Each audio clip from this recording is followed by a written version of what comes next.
students, welcome again to my YouTube channel. In this video session I am gonna teach you a very important structure that we use in our day to day conversation. आज की हमारी structure है जिसके अंदर हम हिंदी जो वाक्य होते हैं उनके अंत में देखते हैं करना ही है, करना ही था या करना ही होगा। जैसे मुझे बाज़ार जाना ही है या मुझे पोछा लगाना ही था या मुझे ये काम करना ही होगा। तो इस तरह से करना ही है, करना ही था और करना ही होगा, इस तरह की स्ट्रक्चर रहती है। जिस सेंटेंस में करना ही है तो उसको इंग्लिश में ट्रांसलेट करते समय हम हैज़, हैव और हैड का यूज़ करते हैं। करना ही था तो इसमें हैड टू आ जाता है। करना ही होगा इसमें विल हैव हैड टू आ जाता है। स्ट्रक्चर्स के थ्रू समझते हैं हम। करना ही है तो इसके अंदर हम subject plus has have, subject के अकॉर्डिंग हैज़ हैव का डिसाइड होगा। अगर हमारा सब्जेक्ट आई, वी, यू, दे और प्लूरल नाउन है तो हम हैव लगाएंगे, और अगर हमारा subject he, she, it, name और सिंगुलर नाउन है तो हमें हैज़ का यूज़ करना है, और देन हैड टू का यूज़ करेंगे और फिर वर्ब की फर्स्ट फॉर्म और ऑब्जेक्ट का यूज़ करेंगे। अगर हमारे सेंटेंस में हिंदी वाक्य के अंदर करना ही था अगर लास्ट में है तो फिर हम सब्जेक्ट प्लस हैड। अब यहाँ हैड वाले केसेस के अंदर क्या होगा कि सभी सब्जेक्ट के साथ हमें हैड लगाना है, चाहे I, we, you, they plural noun हो या he, she, it, name singular noun हो, सभी के साथ हैड लगेगा। तो subject plus had to plus verb की first form plus object.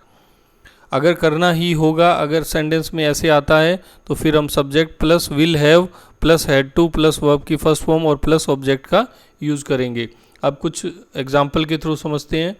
First sentence है उसे ये अगर ख़रीदना ही है तो he has had to buy this house, he has had to buy this house.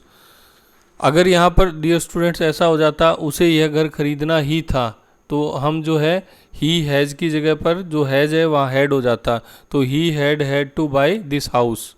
तो अभी ये है उसे ये घर ख़रीदना ही है, he has had to buy this house.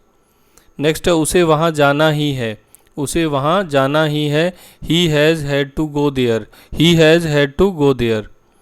मुझे उसके साथ जाना ही नहीं था, मुझे उसके साथ जाना ही नहीं था। I hadn't had to go along with her, I hadn't had to go along with her. मुझे उससे बात करनी ही नहीं है, मुझे उससे बात करनी ही नहीं है, नेगेटिव सेंटेंस है। अगर ऐसा होता मुझे उससे बात करनी ही है तो I have had to talk to him, और नेगेटिव सेंटेंस में I haven't had to talk to him. हमें जैसे भी करके मैच जीतना ही है, हमें जैसे भी करके मैच जीतना ही है। तो ही है तो इसलिए हमें हैव हैड टू का यूज़ करेंगे। We have had to win the match by hook और बाई क्रुक। बाई हुक और बाई क्रुक का मतलब होता है किसी भी तरीके से।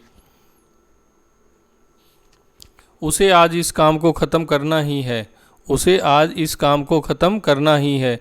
ही has had to finish this work today, he has had to finish this work today.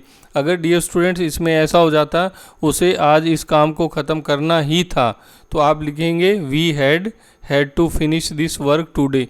और अगर ऐसा हो उसे आज इस काम को ख़त्म करना ही होगा तो he will have had to finish this work today. उन्हें डॉक्टर के पास जाना ही था, they had to visit the doctor. उसे हमेशा पछताना ही पड़ता है, he always has had to repent, he always has had to repent. हमें आज नहीं तो कल अंग्रेजी बोलना सीखनी ही पड़ती, तो we had to learn speaking English sooner और letter.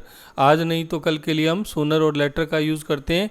We had to learn speaking English sooner और लेटर। उसे यह काम करना ही था, उसे यह काम करना ही था। He had to do this work, he had to do this work.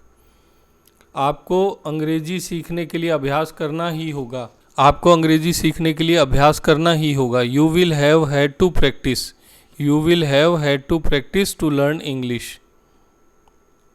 उसे सुबह 4 बजे उठना ही होगा, you will have had to get up at 4 AM।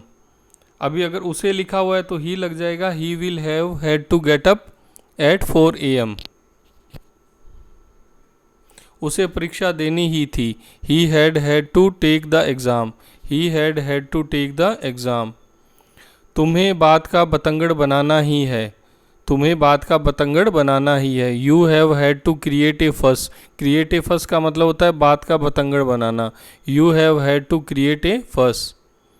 आज का लास्ट सेंटेंस है, उसे अंग्रेजी सीखनी ही होगी। अभी अगर व्यक्ति कोई ऐसा कोर्स करना चाहता है जो सिर्फ इंग्लिश लैंग्वेज में ही अवेलेबल है, तो हम बोलते हैं कि अगर आप ये कोर्स करना चाहते हो तो आपको अंग्रेजी सीखनी ही होगी। तो he will have had to learn English, he will have had to learn English. तो डियर स्टूडेंट्स, ये 15 सेंटेंसेज हैं, इनको आप प्रैक्टिस कीजिए बार बार। तो जितना ज़्यादा आप प्रैक्टिस करेंगे उतना ही हम किसी भी लैंग्वेज पे कमांड बना सकते हैं। तो टोटल जो गेम डिपेंड करता है ये प्रैक्टिस के ऊपर डिपेंड करता है। अगर आप अच्छे से प्रैक्टिस करेंगे तो डेफिनेटली आप जो है इस लैंग्वेज के ऊपर कमांड बना पाएंगे। Thanks for watching.